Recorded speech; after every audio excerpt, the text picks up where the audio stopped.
Hello guys, আমার চ্যানেলে আপনাদের সবাইকে স্বাগতম। আজকে আমি আপনাদের সাথে শেয়ার করব চিকেনের একটি দুর্দান্ত রেসিপি। তো চলুন বেশি দেরি না করে এবং বেশি বেশি কথা না বলে রান্নাটা শুরু করা যাক। তো প্রথমে আমি একটি কড়াইয়ে তেল দিয়ে দিলাম। তেলটা ভালোভাবে গরম হবার পর দিয়ে দিলাম কেটে রাখা আলু। এবার দিয়ে দিলাম হালকা পরিমাণে নুন এবং হলুদ গুঁড়ো। এবার আলুগুলিকে ভালোভাবে নাড়াচাড়া করে নেব। আলুগুলি হালকা লাল হয়ে আসলে এবার এক এক করে নামিয়ে নেব।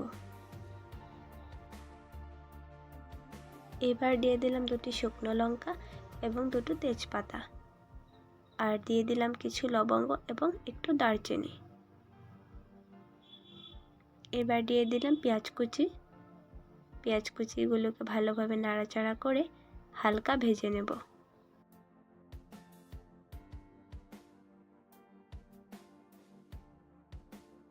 এক এক করে এবার চিকেনগুলিকে দিয়ে দেব। এবার হালকা নাড়াচাড়া করে নেব।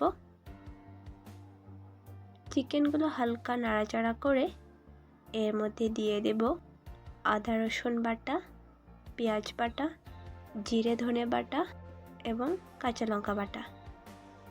ভালো করে নাড়াচাড়া করে মশলাটাকে মাংসের সাথে মিশিয়ে নেব। একটু ভালোভাবে নাড়াচাড়া করে এবার দিয়ে দেব পরিমাণ মতো হলুদের গুঁড়ো এবং শুকনো লঙ্কার গুঁড়ো। এবার দিয়ে দেব পরিমাণ মতো নুন। এবার ভালোভাবে নাড়াচাড়া করে এখন একটা থালা দিয়ে মাংসটাকে ঢেকে দেব। ঢাকাটা তুলে এখন ভালো করে নাড়াচাড়া করে মাংসটাকে কষিয়ে নেব।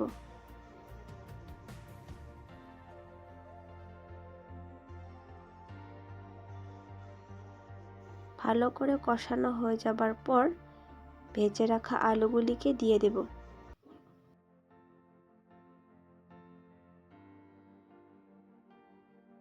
আবারও ভালো করে নাড়াচাড়া করে এখন দিয়ে দেব কেটে রাখা কাঁচা লঙ্কা। ভালো করে নাড়াচাড়া করে এখন দিয়ে দেব জল।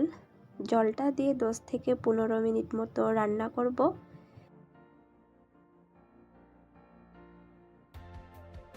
তারপর দিয়ে দেব একটু ধনেপাতা কুচি। তো আজকের এই আমাদের চিকেনের রেসিপি একদম রেডি। তো বন্ধুরা, আপনাদের যদি এই রেসিপিটি ভালো লেগে থাকে তাহলে অবশ্যই ভিডিওটি লাইক করবেন এবং চ্যানেলটিকে সাবস্ক্রাইব করতে ভুলবেন না। তো দেখা হচ্ছে আগামী একটি ভিডিওতে। ততক্ষণ সুস্থ থাকুন, ভালো থাকুন এবং সুস্বাদু রান্না করুন। বাই।